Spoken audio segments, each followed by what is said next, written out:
The sun had barely risen when Nathan spotted the woman curled up beside his broken-down shed, mud-streaked, barefoot, and asleep in his backyard like a ghost dropped from the sky. She flinched when he called out, clutching her bag like it held her life inside. But when their eyes met, something shifted. She whispered, "Please don't send me away." You should have. He had nothing to offer, not even running water half the time. But he nodded. And just like that, his life changed forever. Let's begin. Nathan Morris had learned to expect two things from life: broken things and bills he couldn't pay. The old coffee machine sputtered and died on the third try that morning. The electricity had flickered twice before sunrise, and he had to slap the side of the water heater just to get a dribble for Eli's school bath. Still shirtless, he tugged his hoodie over his head, muttering to himself about how normal people probably lived with warm kitchens and working fridges. His 7-year-old son, Eli, sat at the chipped dining table, swinging his legs and chewing the crust off dry toast like it was a gourmet breakfast. "You gonna pick me up on time today?" Eli asked through a mouthful. "Hey." Nathan grinned, ruffling his son's hair. "One time I was late. You gonna hold that over me till I'm 100? Eli nodded solemnly. "Yup." Nathan laughed, but the truth behind the joke wasn't funny. He was doing everything alone. The house was falling apart. His construction jobs had dried up after the last storm closed the mountain pass, and the food stamps never stretched far enough. There were nights he stared at the ceiling, wondering how long before it all gave out for good. But that morning, something new happened. He went out back to grab the rusty toolbox behind the shed, planning to patch the fence again, and froze halfway across the field. There was someone there, curled behind the tool shed, pressed into the mud and clumps of frostbitten grass, was a woman. Her knees were drawn to her chest. A small duffel bag was zipped shut beside her. She wore a pant and shirt outfit, sleek, expensive-looking, but rumpled and stained with earth. One heel was snapped. Her bare feet were red from the cold. Nathan took a step forward, unsure if she was even breathing. Then she stirred. Eyes opened, clear, green, alert, and filled with panic. "Hey," he said gently, raising both hands like she was a skittish animal. "I'm not going to hurt you. Are you okay?" Her voice cracked when she spoke. "Please don't call anyone." "I wasn't going to," he said, unsure why he meant it. "Just let me stay, just for a little while. I'll leave before anyone sees me." She looked like she hadn't slept in days. "Look, I've got a kid inside. If you're in trouble, I'm not dangerous. I swear." "I didn't ask that," he said, watching her closely. "But if you're freezing out here, that's my business now." The wind cut across the field. Her teeth chattered. Without another word, he peeled off his hoodie and tossed it to her. "Come inside. You can sit near the heater. I'll make coffee." She blinked at him, like she hadn't expected kindness to come from someone standing in ripped jeans and muddy boots. He turned to walk away, but she didn't move. "You don't even know my name," she called softly. He glanced back. "Doesn't matter. Cole doesn't care what you're called." The living room was warm, if cluttered. Toys spilled out a crack bin near the couch. The heater buzzed in the corner.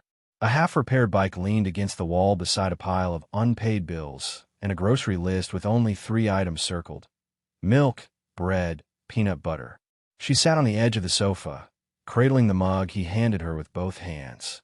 Eli stared at her from the hallway with a curious frown. "Who's that?" he asked. "A friend," Nathan said simply. "What's her name?" Nathan looked over. She hesitated, then whispered, "Call me Grace." Nathan nodded. "Grace, this is Eli. He's got more questions than Google, so brace yourself." Grace gave the faintest smile. "Hi, Eli." The boy narrowed his eyes. "You look like someone rich who got lost." Nathan nearly dropped the coffee pot. Grace laughed, but her eyes didn't. Later that afternoon, when Eli had gone to school, Nathan stood washing a pan in the kitchen sink and watched Grace from the window. She sat on the porch, wrapped in a blanket, staring out across the field like she was trying to remember something long forgotten.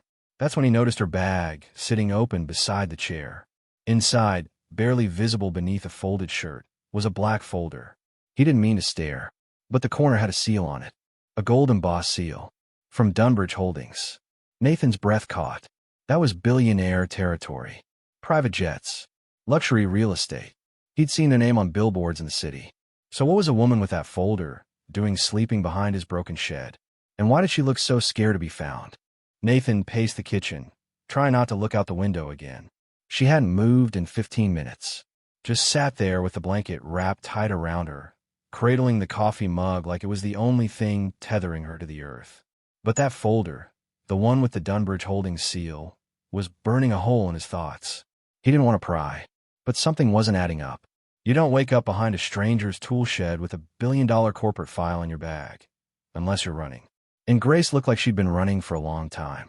Still, kindness came first. Always had, even when he barely had enough for himself. He stepped onto the porch. She didn't look at him, but he knew she heard the creak of the wood beneath his boots. "You okay?" A pause, then a nod, small and mechanical. Nathan sat down beside her, careful to leave space between them. The breeze was soft now, warm with spring's promise, rustling the bare trees along the fence line. "I wasn't going to ask," he said, "but you're carrying a folder from one of the biggest private equity firms in the country. And you're sleeping outside my shed in designer shoes that cost more than my truck. I've got a kid to think about. So, if this is something dangerous." "It's not," she said immediately. "I swear. I'm not in any legal trouble.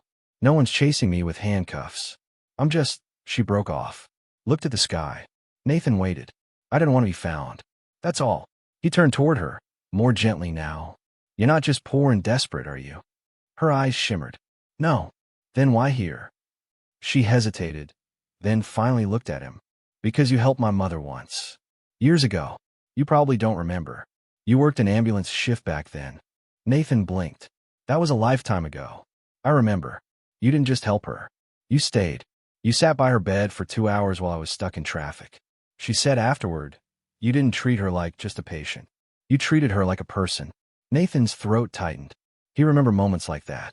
Rare ones. The ones that still felt real when everything else, his marriage, his job, his dreams, fell apart. "My mom passed last year," Grace said. "But before she went, she made me promise that if I ever hit rock bottom, I'd find a man who stayed." Nathan sat back, stunned. "You tracked me down?" She nodded. "But why?" I was rich," she corrected quietly. "I walked away.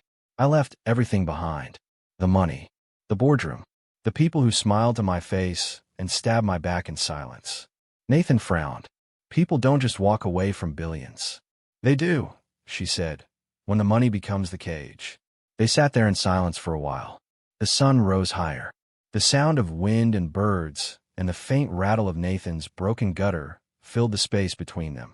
"Is your kid okay with me being here?" she asked eventually. Nathan shrugged. "He's okay with anyone who doesn't eat the last cookie." Grace smiled. Then she added, "I can help, you know. I'm not useless." He glanced at her. "I never said you were. I'm good with numbers. Planning. Logistics. I manage companies, Nathan. Built things from dust. Maybe I could help fix something around here." Nathan chuckled. "Lady, this place would overwhelm the ghost of Einstein." "I mean it," she said. "Let me stay a few days. Let me work. I don't want to just rest. I want to rebuild." He studied her for a moment. She wasn't just asking for shelter. She was asking for a second chance. He understood that, more than anyone. That afternoon, she started by organizing his shed. Within 2 hours, the scattered tools, rusted nails, leaking oil cans, and forgotten screws were all stacked, labeled, and shelved with the precision of a military unit. Nathan whistled when he saw it. "You might actually be magic." Grace smirked. "Try me." Then she pointed at his ledger, the notebook he used to scribble down jobs, payments, gas costs, and grocery lists. This is chaos," she said. "Let me digitize it. You know how to do that. I built 3 startups on my laptop before I turned 24. Nathan raised his hands in surrender. That night, over spaghetti and garlic toast, Eli looked up at Grace and said, "You smile different than other people. Like, it hurts a little." Grace froze. Nathan was about to tell Eli to hush, but she reached across the table and touched the boy's hand. "You're very smart," she said softly. "Did I say something wrong?" "No," she whispered. "You said something true." Nathan watched her. There was something broken inside Grace. Something deep. But instead of trying to hide it, she let the cracks show. That's what made her strong. He didn't know what tomorrow would bring. But for now, she was here. And that was enough. The next morning brought something Nathan hadn't felt in a long time. Rhythm. Grace had taken over the kitchen like she'd always belonged there. Pancakes were sizzling, eggs cracked with one hand, and Eli sat on the counter grinning, watching her flip a perfectly round pancake like it was a magic trick. "You're not bad for someone who used to eat at rooftop restaurants," Nathan said, rubbing his eyes and stepping in. She smirked without turning around. "Turns out, feeding a 7-year-old is more satisfying than catering to shareholders." "Facts," Eli said through a mouthful of pancake. Nathan laughed and poured himself coffee. The scent of real food, warm, fresh, shared, was something he hadn't experienced in months. It made the house feel different, less like survival, more like living. Grace sat across from him after breakfast, brushing flour from her shirt sleeve. "I've been thinking," she began. "You do good work, but you're undercharging." He raised an eyebrow. "You looked at my notebook again, didn't you? I reorganized it and digitized it." "You're welcome." She slid a printed sheet across the table. His recent jobs, costs, profit margins. "Clean, clear, efficient. This is neat," he admitted. "Too neat. I'm suspicious." She grinned. "You could double your rates and still be the cheapest in 3 counties. Nathan leaned back. "I work with working folks. They're struggling like me. I'm not saying cheat them. I'm saying value your time." She held his gaze. "You've forgotten how much you're worth, Nathan." The words sat heavy between them. It was true. Somewhere between losing his wife and losing his last stable job, he had stopped believing he deserved more. Grace wasn't just fixing shelves and balance sheets. She was holding up a mirror. Later that day, Nathan took a job fixing a neighbor's leaky roof. Grace tagged along with Eli and offered to sweep debris. She wasn't used to manual labor, but she didn't complain once. Not when her palms blistered. Not when her knees got dirty.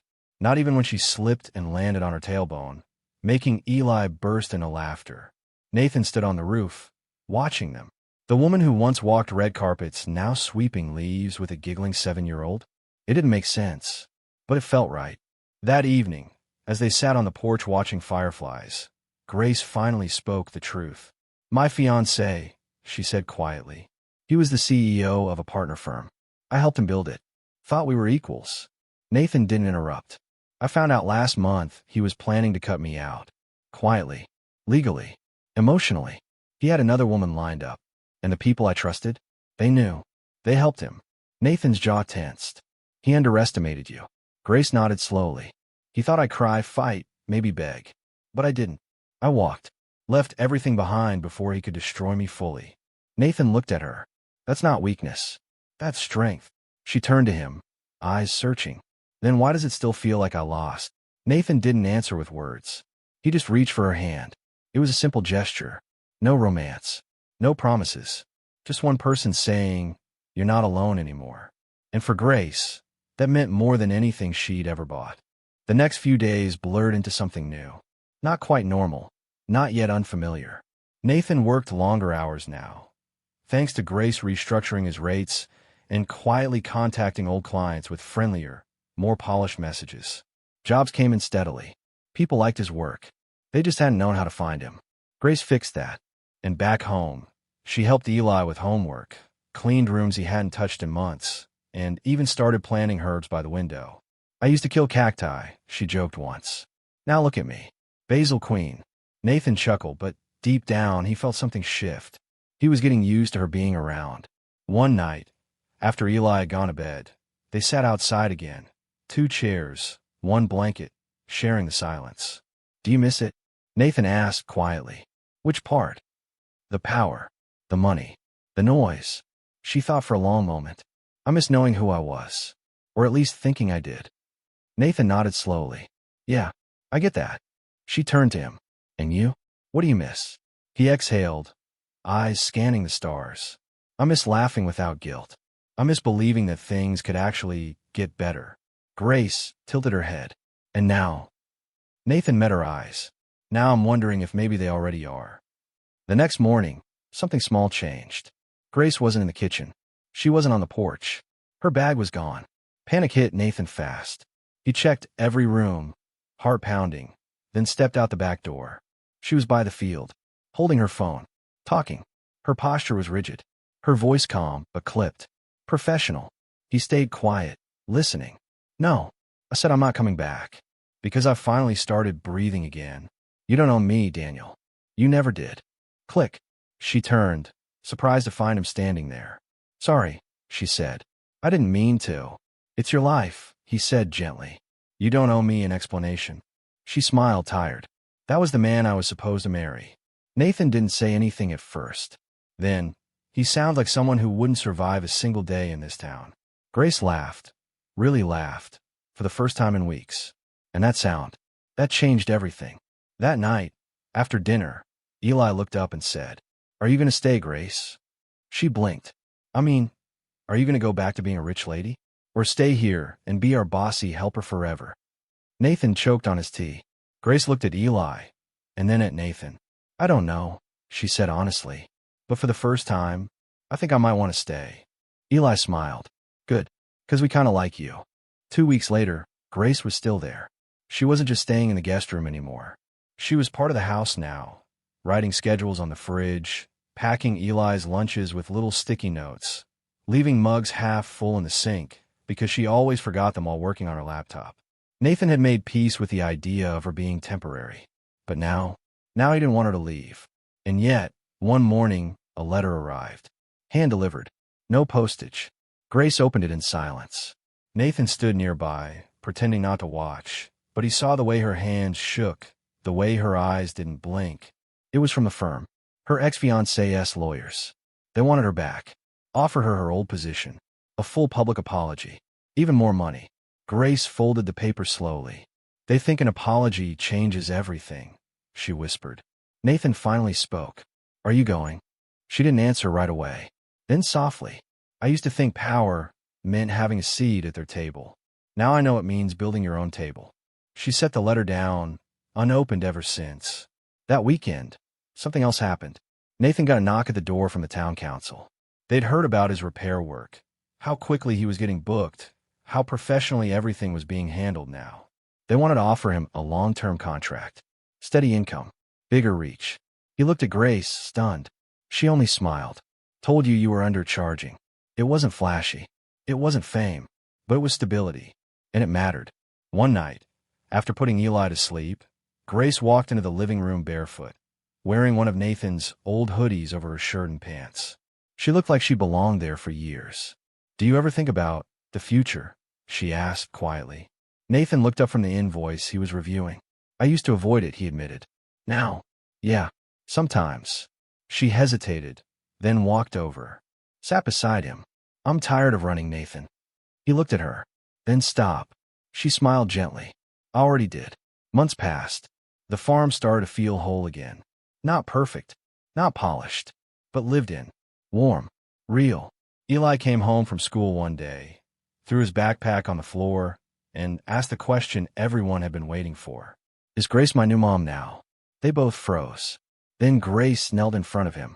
I'm not replacing anyone, Eli. But if you want me to stay, I will. He nodded, arms wrapping around her waist. Nathan watched, heart full, throat tight. 1 year later, the town knew them as a family. Nathan, the once broke single dad, turned contractor with a wait list. Grace, the former billionaire who now taught small business classes at the community center. Eli, the kid who never stopped smiling anymore. They built something no money could ever buy. A home, not just a place, a life.